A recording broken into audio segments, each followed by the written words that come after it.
শীতের শুরুতে বা আপনার সর্দি কাশির সমস্যা হয়ে থাকে, তাহলে এই মুদ্রাটাকে আপনারা 5 থেকে 10 মিনিট স্পাইনকে আপনার স্ট্রেটভাবে রাখুন এবং আঙুলগুলিকে এভাবে ক্লক করুন।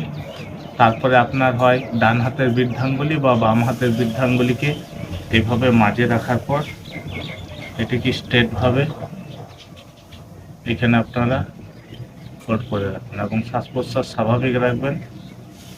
5 মিনিট মিনিমাম বা 10 মিনিট আপনারা এইভাবে লিঙ্গ মুদ্রা প্র্যাকটিস করবেন।